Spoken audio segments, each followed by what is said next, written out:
Thoughts on Life, Part 3. Nature. Nature appears to have been the cruel stepmother rather than the mother of many animals, and in some cases not the stepmother, but the pitying mother. Why did nature not ordain that one animal should not live by the death of the other?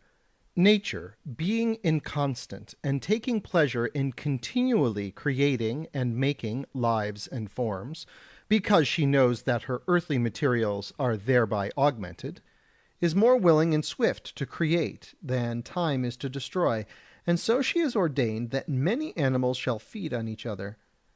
And, as even thus her desire is not satisfied, she frequently sends forth certain poisonous and pestilential vapours upon the increasing multitude and congregation of animals, and especially upon men who increase to a great extent, because other animals do not feed on them, and since there is no cause, there would follow no effect. This earth, therefore, seeks to lose its animal life, desiring only continual reproduction, and as, by the logical demonstration you adduce, effects often resemble their causes, animals are the image of the life of the world. Life's philosophy. Now you see that the hope and the desire of returning to one's former state is like the desire of the moth for the light, and the man who, with constant yearning and joyful expectancy, awaits the new spring and the new summer, and every new month and the new year, and thinks that what he longs for is ever too late in coming, and does not perceive that he is longing for his own destruction. But this desire is the quintessence, the spirit of the elements, which, finding itself captive in the soul of the human body, desires always to return to its giver. And I would have you know that this same desire is the quintessence which is inseparable from nature, and that man is the model of the world. And such is the supreme folly of man that he labours so as to labour no more, and life flies from him while he forever hopes to enjoy the goods which he has acquired at the price of great labour. The senses and the soul. The soul seems to dwell in the intellect, and the intellect appears to dwell in that part where all the senses meet, which is called the brain, and the brain does not pervade the whole body, as many have thought. On the contrary, it dwells entirely in one part, because if it were all in all and the same in every part, it would not have been necessary for the instruments of those senses to combine among themselves in one single spot, but rather it would have been sufficient for the eye to fulfill the function of its sensation on the surface, without transmitting, by means of the optic nerves, the likeness of its vision to the brain, so that the soul, for the reason given above, might perceive it in the surface of the eye. Likewise, with regard to the sense of hearing, it would have been sufficient if the voice had sounded only in the porous cavity of the indurated bone which lies within the ear, without making any further transit from this bone to the brain, which is its destination and where it discourses with common judgment. The sense of smell, too, is likewise compelled by necessity to proceed to the intellect. The sense of touch passes through the nerves and is conveyed to the brain, and these nerves diverge with infinite ramification in the skin, which encloses the limbs of the body and the entrails. The nerves convey volition and sensation to the muscles, and these nerves and the tendons which lie between the muscles and the sinews give movement to them. The muscles and sinews obey, and this obedience takes effect by the decrease of their thickness, for in swelling their length is reduced, and the tendons which are interwoven among the particles of the limbs shrink, and as they extend to the tips of the fingers they transmit to the brain the cause of the sense of touch which they feel. The tendons with their muscles obey the nerves as soldiers obey their officers, and the nerves obey the brain as the officers obey their captain. Thus the joint of the bones obeys the tendon, and the tendons obey the muscles, and the muscles obey the nerves, and the nerves obey the brain, and the brain is the dwelling of the soul, and the memory is its ammunition, and the perception is its refundary. Of sensation. The brain is that which perceives what is transmitted to it by the other senses. The brain moves by means of that which is transmitted to it by the five senses. Motion is granted to the senses by objects, and these objects, transmitting their images to the five senses, are transferred by them to the perception, and by the perception to the brain, and there they are comprehended and committed to the memory, in which, according to their intensity, they are more or less firmly retained. The thinkers of ancient times concluded that the part of man which constitutes his intellect is caused by an instrument to which the other five senses refer everything by means of the perception, and this instrument they have named the common sense or brain, and they say that this sense is situated in the center of the head. And they have given it this name common sense solely because it is the common judge of the other five senses, that is to say, sight, hearing, touch, taste, and smell. The common sense is stirred by means of the perception which is placed between it and the senses. The perception is stirred by means of the images of things conveyed to it by the external instruments to the senses, and these are placed in the center between the external things and the perception, and the senses likewise are stirred by objects. Surrounding objects transmit their images to the senses, and the senses transfer them to the perception, and the perception transfers them to the common sense, brain, and by it are stamped upon the memory, and are there retained in a greater or lesser degree according to the importance and intensity of the impression. The sense, which is most closely connected with the perception, is the most rapid in action, and this sense is the eye, the highest and chief of the others. Of this sense alone we will treat, and we will leave the others in order not to unduly lengthen our matter. Automatic movements. Nature has ordained for man the ministering muscles which exercise the sinews, and by means of which the limbs can be moved according to the will and desire of the brain, like to officers distributed by a ruler over many provinces and towns, who represent their ruler in these places and obey his will. And this officer, who will in a single instance have most faithfully obeyed the orders he received from his master by word of mouth, will afterwards, in a similar way, of his own accord fulfill the wishes of his master. An example of this can be frequently seen in the fingers which learn to perform on an instrument the things which the intellect commands, and the lesson once learnt, they will perform it without the aid of the intellect. And do not the muscles, which cause the legs to move, perform their duty without man being conscious of it? You will see palsied and shivering persons move, and their trembling limbs, such as their head and hands, quiver, without the permission of the soul, and the soul, though it expend all its might, cannot prevent these limbs from trembling. The same thing occurs in epilepsy, or when limbs are partially truncated, as in the case of tails of lizards. Intellect. It happens that our intellect is that which prompts the hand to create the features of figures in divine aspects until it finds satisfaction. And since the intellect is one of the tones of our soul, by means of the soul it composes the form of the body where it dwells, according to its volition. And when it has to reproduce a human body, it takes pleasure in repeating the body which it originally created, whence it follows that they who fall in love are prone to become enamored of what resembles them.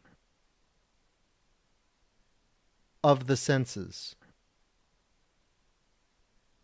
There are four powers: memory, intellect, sensuality, and lust. The first two are intellectual, the others sensual. Of the five senses, sight, hearing, smell are with difficulty prevented. Touch and taste not at all. Taste follows smell in the case of dogs and other greedy animals. Why does the eye perceive things more clearly in dreams than with the imagination when one is awake? Time. Although time is included among continuous quantities, being indivisible and immaterial, it does not altogether fall into the scope of geometry. by which it is divided into figures and bodies of infinite variety, which are seen to be continuous insomuch as they are visible and material. But it agrees only with its first principles, i.e., with the point and the line. The point in time may be compared to an instant, and the line to a length of a certain quantity of time. Just as the point is the beginning and end of a line, so is an instant the beginning and end of any given space of time, and just as a line is infinitely divisible, so can a given space of time be likewise divided, and as the divisions of the line are in proportion to each other, so likewise are the divisions of time. In 12 whole figures the cosmography of the miniature world will be shown to you in the same manner as Ptolemy in his cosmography. And so I will divide it afterwards into limbs as he divided the world into provinces. Then I will explain the function of the parts in every direction, and put before your eyes a description of the whole figure and substance of man as regards his movements by means of his limbs. And thus, if it please our great author, I will demonstrate the nature of man and his habits in the way I describe his form. On the human body. And thou, O man, who wilt gaze in this work of mine on the marvellous works of nature, if thou thinkest it would be an act of wickedness to destroy it, think how much more wicked it is to take the life of a man. And if this his structure appears to thee a miraculous work of art, remember that it is nothing in comparison with the soul which inhabits this structure. For verily, whatever it may be, it is divine. Let it, then, dwell in his work and at his good will, and let not thy rage nor malice destroy so great a thing as life, for he who does not value it does not deserve it. The experimental method. By these rules thou wilt be able to distinguish falsehood from truth, by means of which knowledge men aim at possible things with greater moderation. And do not veil thyself in ignorance, for the result of this would be that thou wouldst be ineffectual and fall into melancholy and despair. Of navigation below the waters.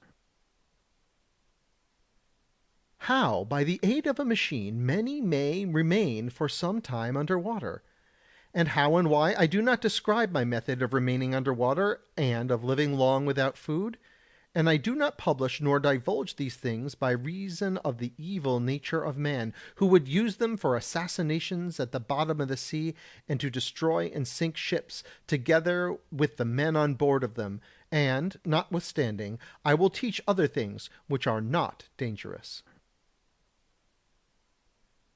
Of physiognomy. I will not dwell on false physiognomy and chiromancy, because there is no truth in them, and this is manifest because chimeras of this kind have no scientific foundation. It is true that the lineaments of the face partly reveal the character of men, their vices and temperaments, but in the face, A, the features which separate the cheeks from the lips, and the nostrils and cavities of the eyes, are strongly marked if they belong to cheerful and good-humoured men, and if these are slightly marked, it denotes that the men to whom they belong are given to meditation. B. Those whose features stand out in great relief and depth are brutal and bad-tempered, and reason little. C. Those who have strongly marked lines between the eyebrows are bad-tempered. D. Those who have strongly marked lines on the forehead are men full of concealed or unconcealed bewailing. And we can reason thus about many features. But the hand? You will find that whole armies perished in the same hour by the sword, in which no two men had similar marks in their hands, and the same argument applies to a shipwreck.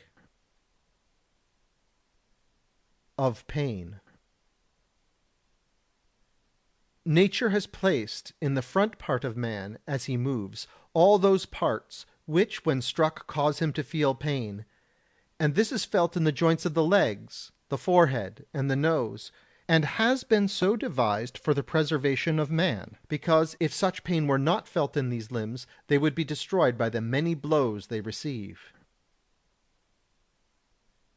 Why plants do not feel pain.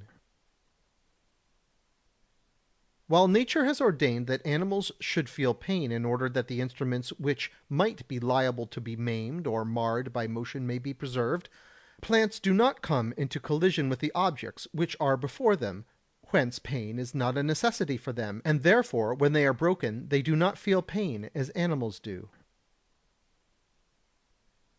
Lust is the cause of generation.